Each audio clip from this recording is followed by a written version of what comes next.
Donc, vous avez bien compris depuis le début que Adam Junior est pas vraiment mort de suicide. On Oui. est Ah bah d'accord. oui, ça, oui. Mais un peu, parce qu'il a été poussé par son fils à se Mm. suicider.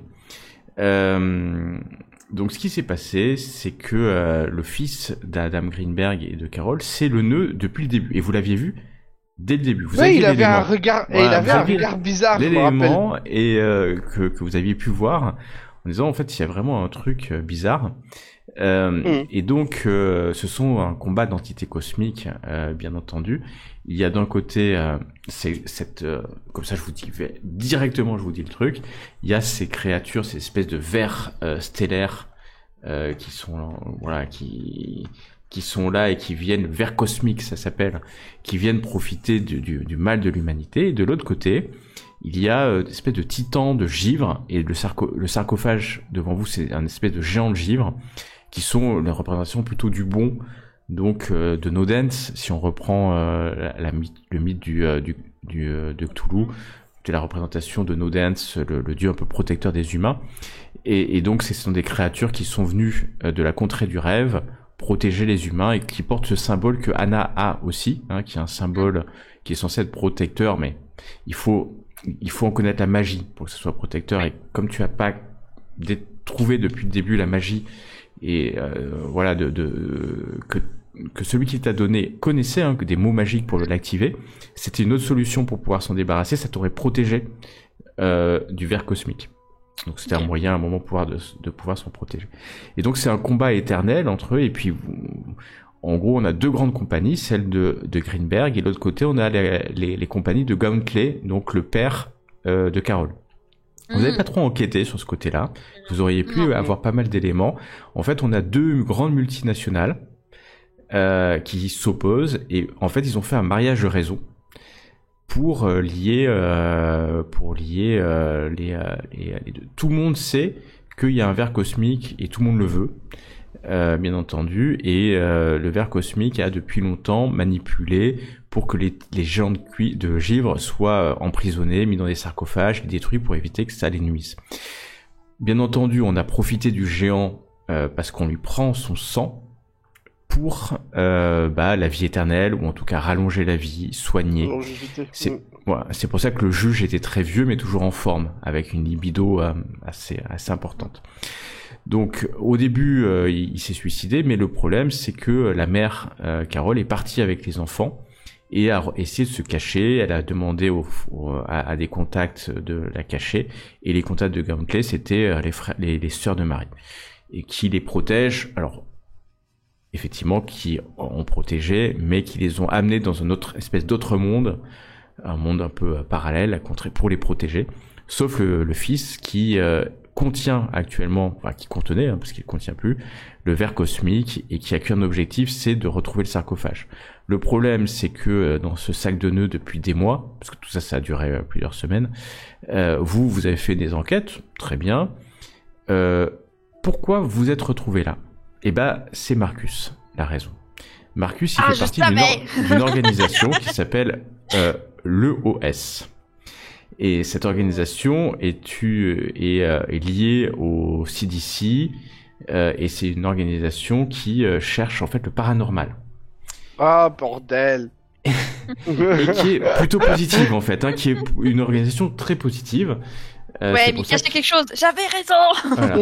Donc c'est une espèce de task force gouvernementale qui s'intéresse à certains événements qu'on peut qualifier de paranormaux. Et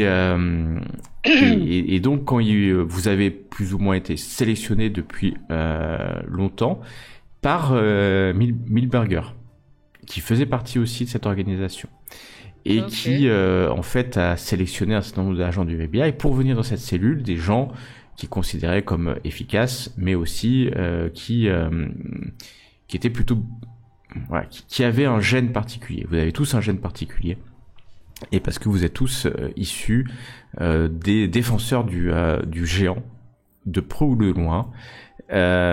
Donc toi, Anna, t'avais la preuve parce que t'avais le talisman. Léax, tu l'aurais su parce que en fait tes parents auraient pu t'en parler en disant que tu n'étais pas leur fille. en réalité. Et que tu es la fille de ta tante, qu'ils ont adoptée. Et qui a eu un enfant avec quelqu'un qu'on ne sait pas, et je t'aurais donné des pistes, un mec qui avait des tatouages, et le même tatouage que le talisman. Ok, ouais. Donc il y avait une histoire derrière, que si tu retrouvais tes parents, voilà, et pour ça que je faisais beaucoup intervenir ta tante, qui en fait t'as pas ta tante qui était ta mère, mais qui voulait pas le dire parce que voilà, elle sonnait pas. D'où l'air de famille.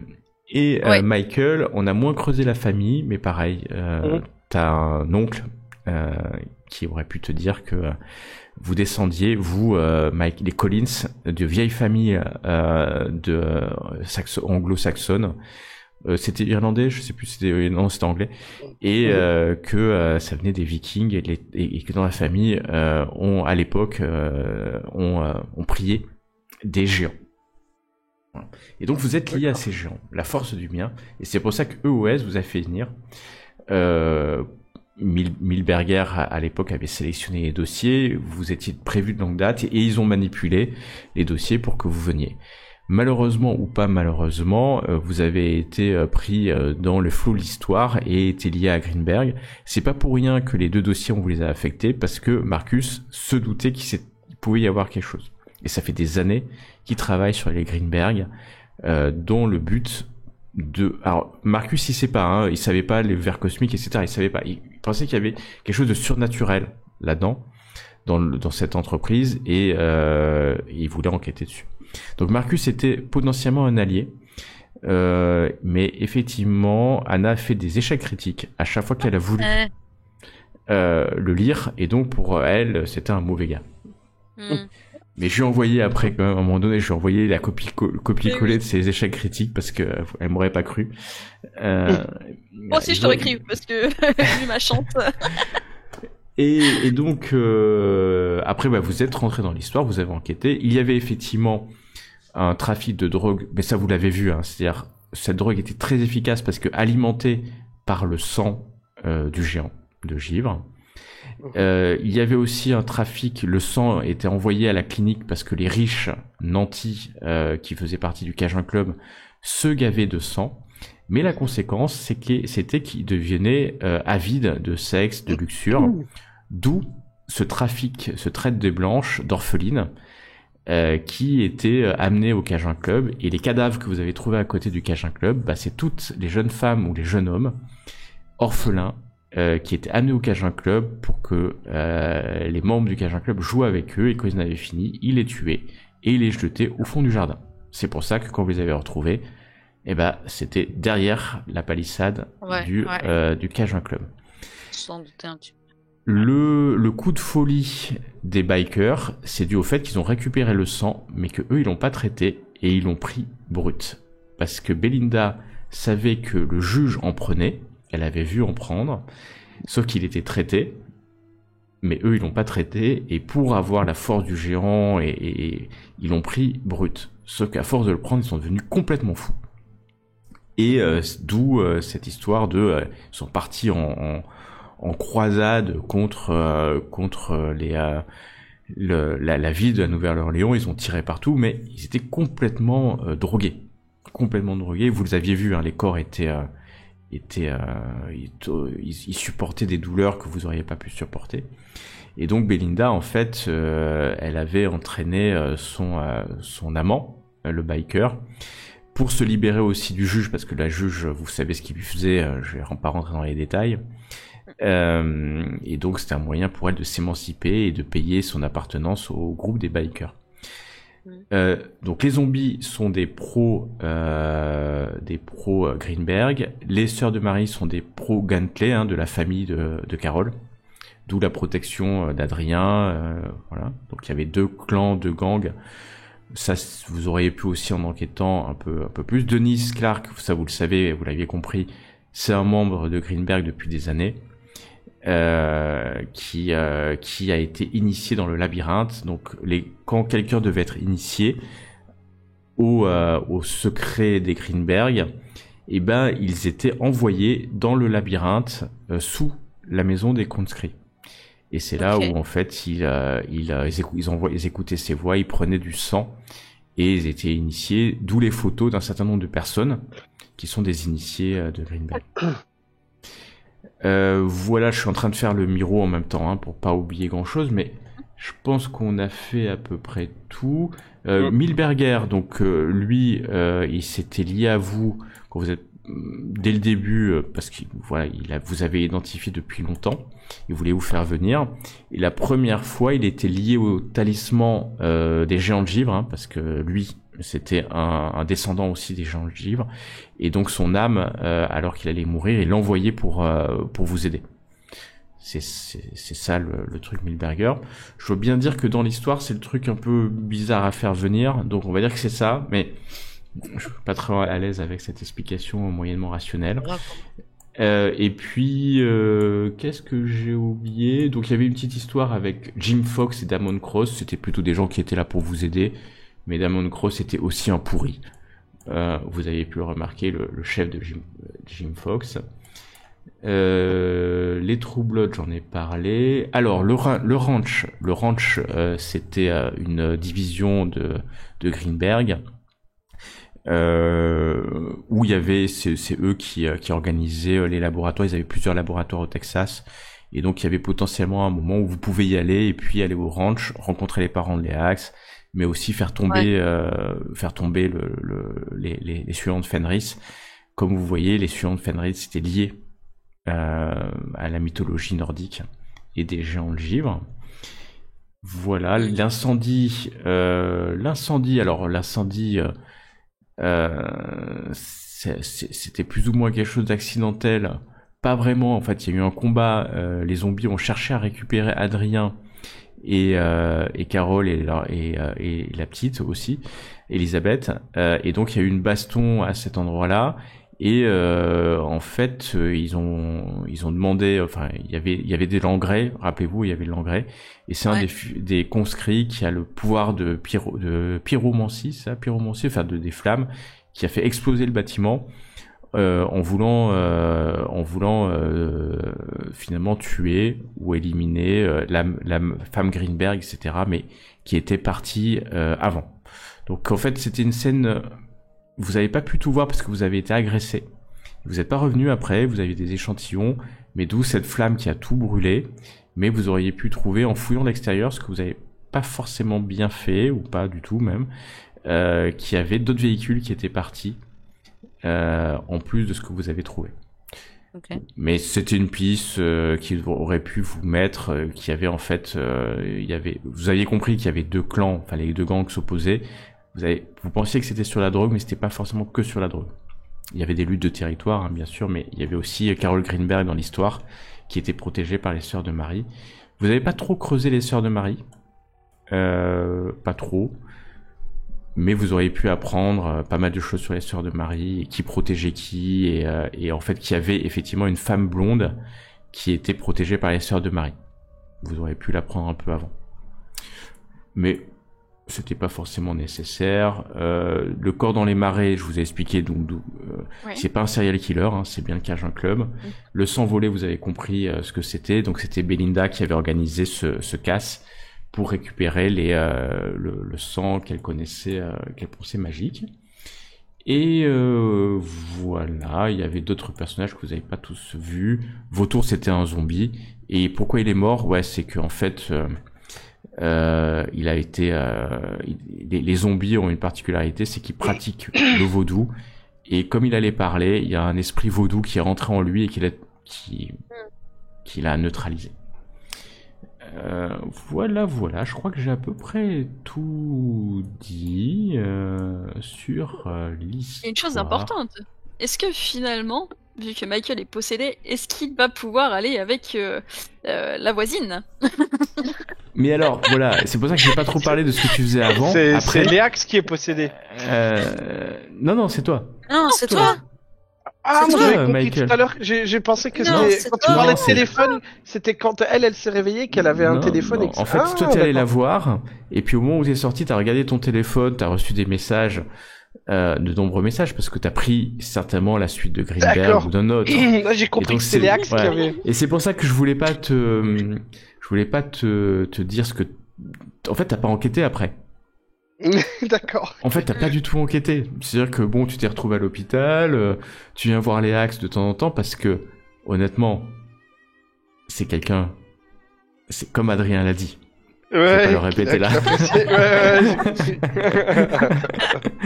C'est la seule raison pour laquelle tu viens la voir régulièrement. J'avais pas prévu la fin.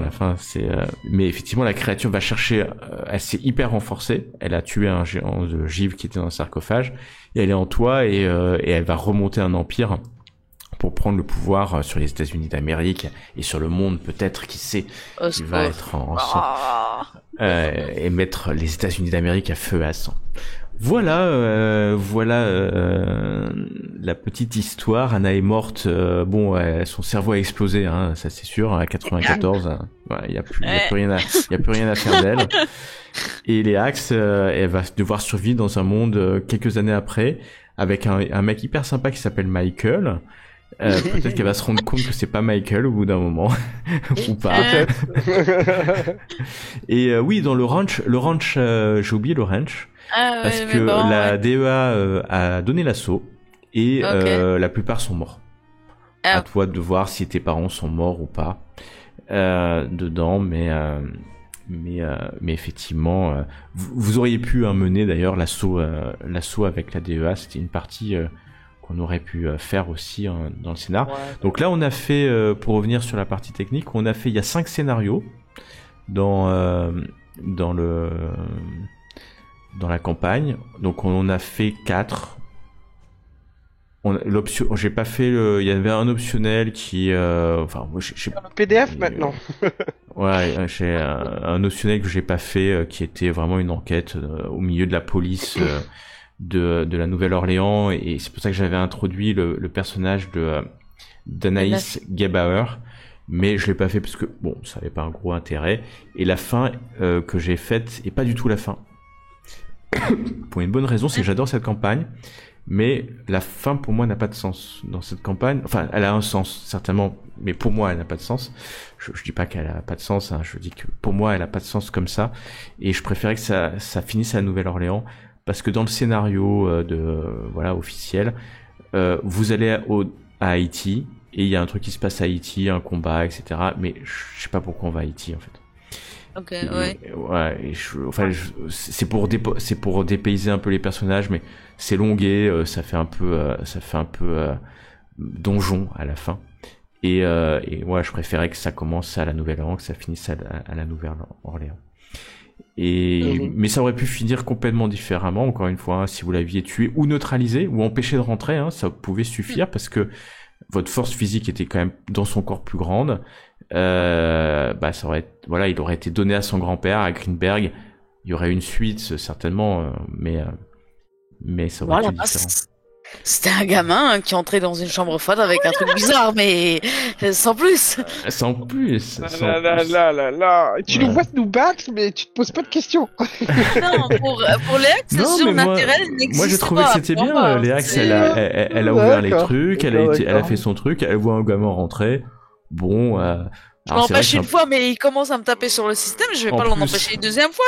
S'il va se brûler parce qu'il aurait une brûlure de froid, au moins il aura appris la leçon. Voilà, moi, j'espère en tout cas que ça vous a plu. Ouais. Non, c'était très bien. Cette petite histoire, beaucoup d'enquêtes, mais je trouve que c'est pour ça que j'ai pas grand chose à expliquer. En un quart d'heure, c'est à expliquer parce que vous avez tous les éléments. Hein, tous les éléments sont rentrés. Je suis pas sûr. Enfin, j'imagine que vous imaginiez qu'il y avait quelque chose de surnaturel vers la fin, ou pas du tout. Alors, le joueur le savait, mais pas le personnage. Alors moi, j'étais persuadé au début, puis pendant la campagne, moins. Vraiment, j'ai même exclu quasiment le surnaturel. Je pensais plus que tu faisais quelque chose de soft, surnaturel, mais très très soft, sans être Cthulhuesque pour autant. Oula. Mais après, plus on s'approchait de la fin, plus je me disais, ok, il va y avoir le gros spectacle, là, il y a deux choses. Moi, c'était plus en mode, jusqu'à la fin, on n'aurait jamais su si c'était vraiment du surnaturel ou pas. C'est avec toujours cette peur de doute de est-ce que les gens sont fous ou est-ce que c'est leur croyance qui fait imaginer des choses ou pas. Alors que là, non, clairement, avec un arbre de sang et un gros moi, j'ai vraiment voulu le mettre. Franchement, c'était que le truc des drogues qui vous a fait voir cet arbre surnaturel un peu bizarre. Et j'ai dû avoir un bout avec, j'en sais rien, mais... Une effluve. Ouais.